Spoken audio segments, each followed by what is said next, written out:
Good evening, everyone. This is John Screaming Eamon here with Mick Michaels from Corners of Sanctuary. Mick, how are you doing tonight? All right, brother. How you doing? Doing fantastic. Great to get a chance to sit down with you, talk a little bit about your band. We'll touch on the podcast and have a good conversation. Absolutely, man. Thanks for having me on. I appreciate it. You're very welcome. Talk a little bit about the history of Corners of Sanctuary. You started in 2011, right? 2011, we started. The original band was a three-piece, and we were a group of guys who had played together in the 80s in a band called Seeker. During that time, we were doing basically like a reunion project. It was about 25 years. And we were in the studio recording some new stuff. We had some old stuff being redone, that kind of thing. And the drummer and I, Sean, at the time, I said, hey, man, what do you think about, doing some new stuff? There's some stuff we weren't hearing, some stuff that we would want to play. A little bit of a throwback, but something with a modern twist. And, that's basically how we started. I think we started with I came to the table with 9 tunes that had already been worked on. Yeah. And so we worked on them in secret for about 6 months or so. We weren't sure if it was going to work out, because life had caught up to both of us. And, we were still kind of into the secret project, but we knew it wasn't going to be long term. Then we brought James on, who was our original bass player. And, we ran with it. We ran with it for a number of years. Unfortunately, Sean moved on to some other projects, and James retired a few years ago. And we've had some other people come and go. And Frankie, our singer, he came on board late 2013. He marks it as 2014. I remember it on schedule as 2013, but whatever. And he's been with us most of the time. He had to take some breaks there for some family things, and we had some fill-ins. And so that's, this year we're celebrating 15 years, and we're hoping to keep the ball rolling a little longer. You know what I mean? I hear you. I've noticed in a few of the years, you've had multiple albums released in the same year. Yeah. Listen, how do you go ahead? Go ahead. No, you go ahead. We hear that. We've heard that. Like when we first started, we wanted to we modeled what Kiss did in them early years, like every 6 months, something. And we thought that like, here's the thing, right? Like we figured, let's get it out there, because the industry was new again to us. Like we were relearning this new industry, and digital was still kind of new to us. We were an analog generation. So learning those ropes took us a while. And we figured, since at that time we had worked together before, we were able to churn out a bunch of music. And that's what we did. We figured, let's get some out there. We'll get back on the road like we used to do, and go from there. And people have said that, hey, you guys have turned out a lot of music and stuff. And I figured it's no different than if we were an artist and we were painting, or we were a football team, right? They play all these games in practice. We're art musicians, artists, band members, whatever you want to call us. Our job is to kind of write music and get it out there. And believe it or not, there's plenty of music that hasn't been released yet. We've recorded a lot of stuff, and it's just still sitting on the deck, and waiting or it may never come out. But I figure that's what we're supposed to do. Like the days of recording and then 4 or 5 years go by and then recording, that's gone. I mean, there's no money in that. There's no money in it anyway, but you know what I'm trying to say. No, I do. You're here today and gone later today, as my co-host Chris usually says, that David Lee Roth said. Yeah. So, it's one of those things. So once you get into the habit of something, it becomes easy. Writing's never been the problem for us. And that doesn't mean we write all the greatest stuff. It's just sometimes stopping so we can do other things. Yeah. Well, you gotta remain relevant too. And the more often you put stuff out there, the more your name's getting out there. Right. So, right. Yeah. And I mean, listen, you know it because you're a band supporter. There's so much stuff out there, right? They call it's oversaturated, and you can easily get lost. Even if you've been around a while, you can easily get lost in the shuffle. Hell yeah. If you're not new and fresh, people aren't going to give you a second look. So it's kind of the way of things. I mean, here's the truth of the matter is we don't release as much stuff in large content like we did at one time. We're now into the singles and EP era rather than Yeah. all these like long playing albums because nobody's listening to them anymore. So Yeah. you know, It's a shame. it is. It really is. Yeah. Nothing I love more than grabbing a CD, sticking it in, and Oh, just chilling yeah. the whole thing. I agree. But I agree. I don't. I don't. I'm I old don't have school. a Spotify account. I don't. I don't download music. I still don't. I kind of have a issue with it. I still buy CDs and I buy albums when I can. Mostly more older albums. I'm not into the new vinyl. One, I Yeah. think it's overpriced. Two, all the good stuff. All the good stuff was recorded years ago anyway. So I'm kind of recollecting it again. You know what I mean? Yeah. Yeah. I do prefer the physical copies. Yeah. And I'm not a fan of when bands just put everything out on digital download because it takes away from the experience from a lot of us old timers. Oh, I agree. I agree. That's why we kind of only do singles. And then the singles are part of a larger EP package CD that's Yeah. available at our merch tables. Okay. Do you have a merch store online as well? The label has some stuff. We have some stuff online, not a lot, but most of our stuff is always done in a limited run. So we kind of advertise it on our social media, and then we blow through it, and then something new comes along. Yeah. So how often do you guys get to play so you get a chance to get that merch out there? Because I know that's where bands make the majority of their money is through the merch. Well, yeah.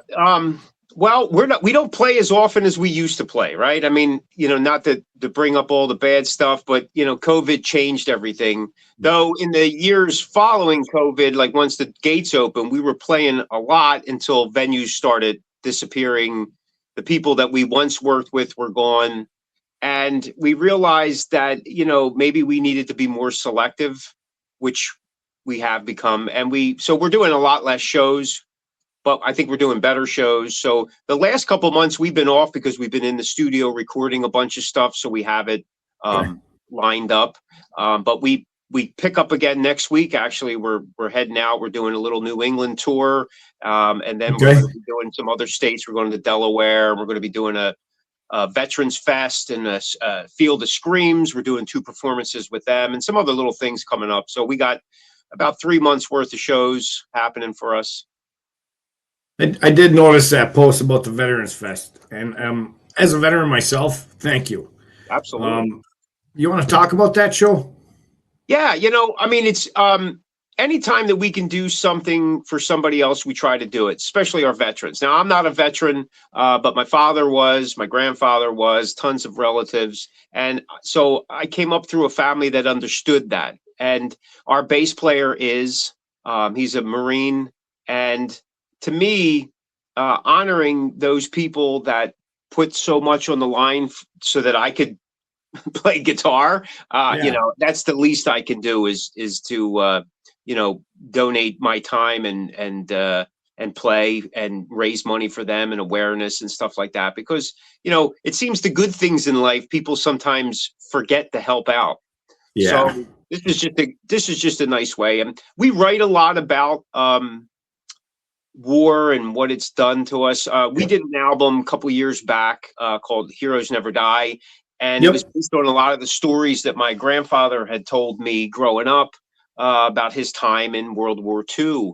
My father didn't talk much about his time in Korea and Vietnam, but it was a different war, right? So a lot of people didn't talk about the same way. So, but the little bit that I did know, that was kind of peppered in there too. So it's just, it's social commentary, it's political commentary, it's just emotional content, and it means something. Well, as a veteran, thank you for that. Absolutely. So, thank you. You're very welcome. And now, Christmas albums. Yes. Not too many metal bands do Christmas albums, and you guys have a number of them. Yeah. Well, that's their loss, right? Yeah. Listen, I love Christmas. I love Christmas music. I have since I was a kid. One of my goals as a player was to be able to do Christmas songs. And unfortunately, over the years, the bands that I was in prior it just never seemed to be, I mean, bands you hope are democratic in a way in the way they go about things. And sometimes they are, and Yeah. sometimes they're not, but sometimes majority rules. And I get that. Yep. Right.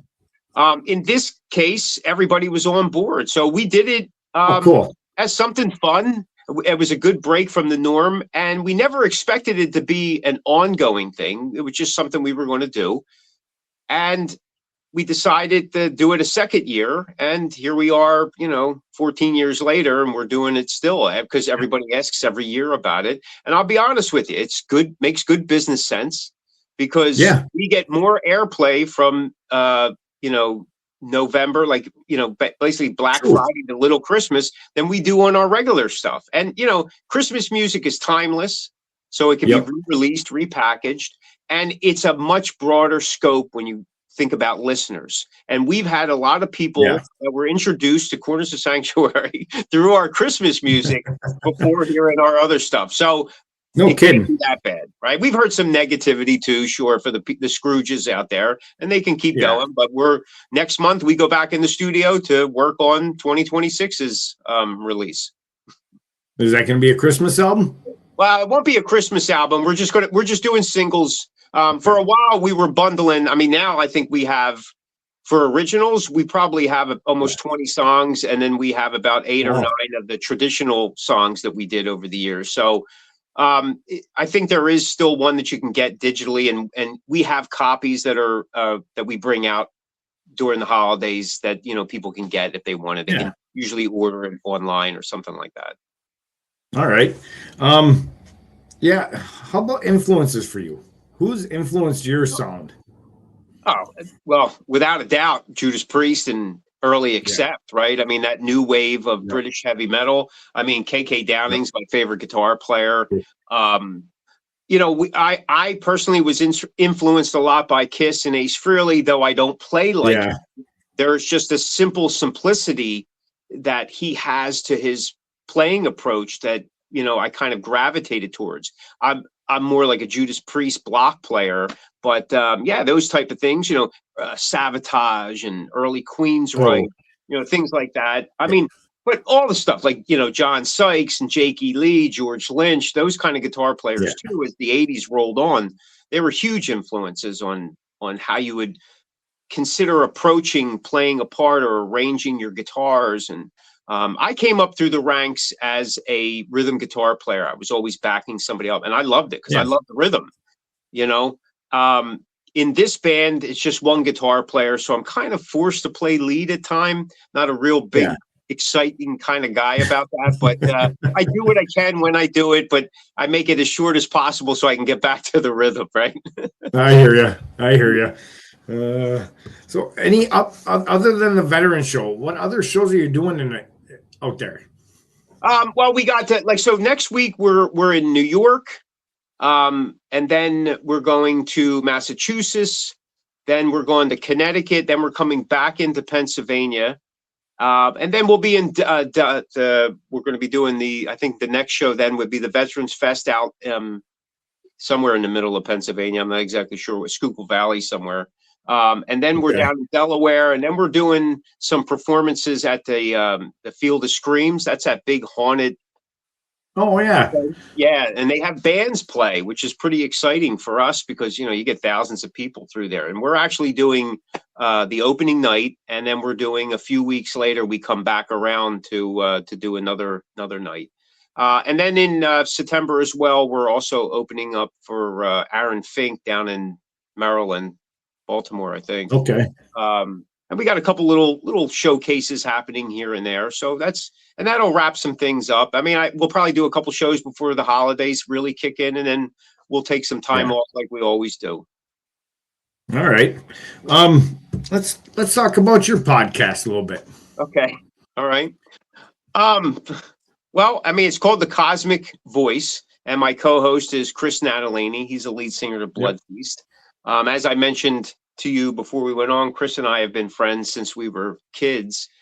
We played together a short time in the 80s and then went our separate ways. And so during COVID, things, shut down and we didn't know what to do. So I had been working on the idea of doing a book about what independent artists can do to make what they do even better. Like if you're living on a Okay. shoestring budget, right? Which most of us are. Yeah.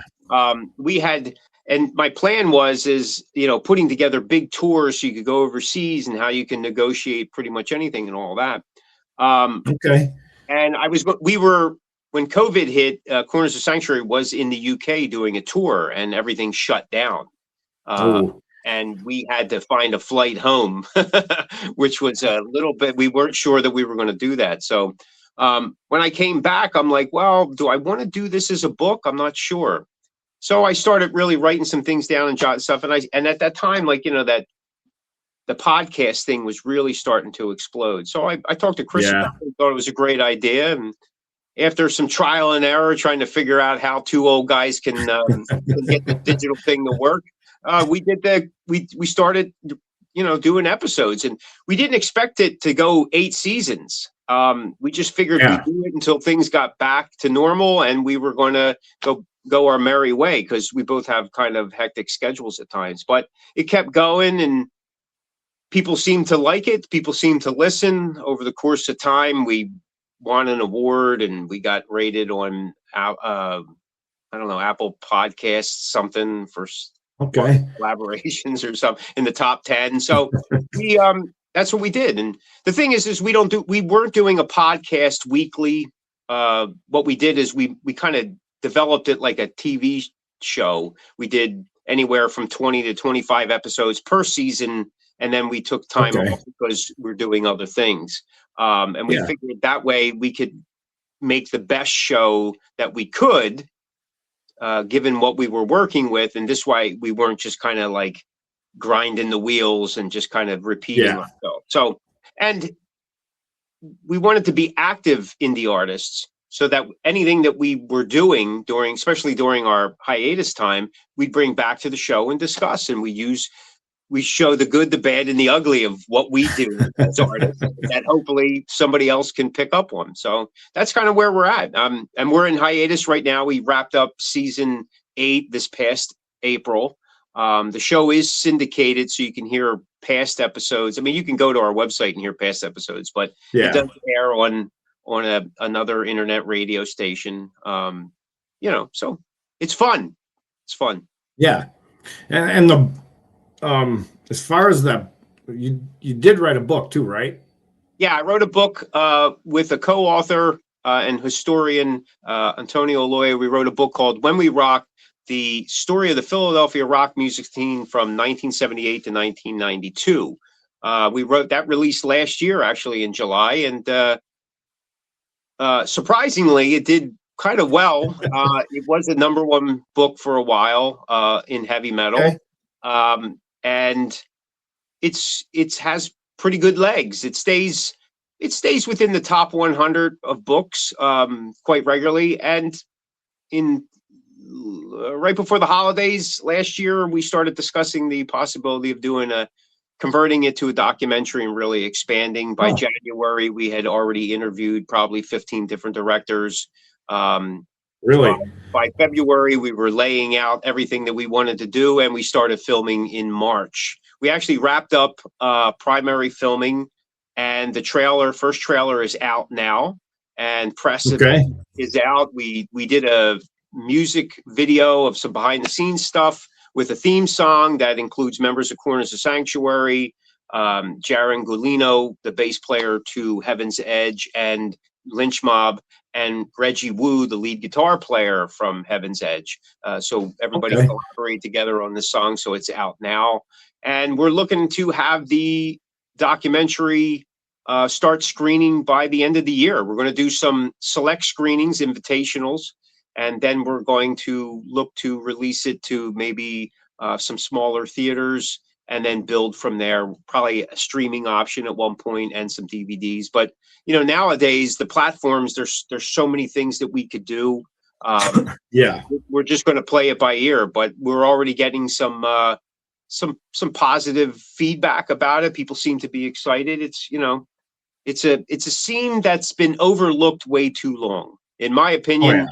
I'm tired of hearing about the LA Strip.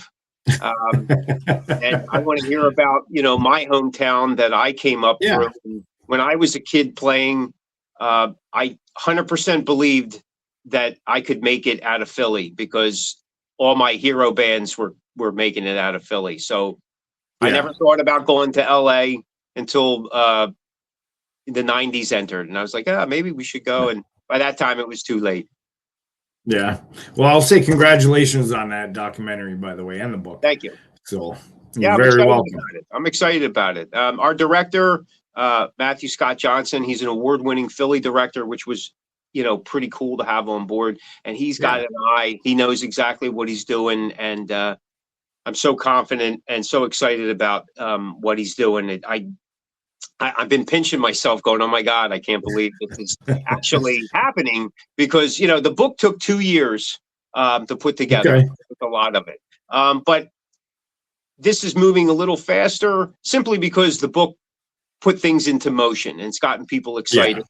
And like I said, we're pulling back the veil a little bit. We're shining some light on some people that should have had light shown on them years ago. And we're celebrating a city, its music, and the artists who made that such a vibrant time. Yeah. Well, I'm definitely looking forward to seeing it. So let me know when it's coming out. Absolutely. I follow you. But. Absolutely. I will not keep it a secret, believe me. Good. I'll be buying that DVD. Nice. Thank you. So, do you have a message for your fans before we wrap? I know this sounds corny, man, but thank you so much. I mean, nowadays bands don't last that long, or at least it doesn't seem like they last that long. And I know, we're an indie band, we're not Metallica or anything like that, but there's still people that want to hear what we have to say or do, and we're very appreciative of that. I mean, if for anything, that's why we do it, right? And I mean, we love doing this. We're passionate about music. I'm sure that we would probably do it in some capacity, whether somebody was listening or not. But it really is an amazing thing when you go, wow, somebody more than us is listening. You're always shocked when somebody reaches out or says, hey, I heard you here and I listened to this and I checked this out. Hey, I didn't know you had, it's just an amazing thing. So I'm so appreciative of that. Thank you so much. Because we wouldn't be here if it wasn't 15 years. We wouldn't be here if it wasn't for you guys. Yeah. Well, I'll tell you what, Mick, I'm looking forward to hearing more. Definitely, we're going to have to do this again sometime soon. Absolutely. Anytime. All right. All right. Well, sir. Keep thrashing. Thank you, brother. And we'll be in touch. All right. All right. Have a good night. You too, sir. My best. Thank you.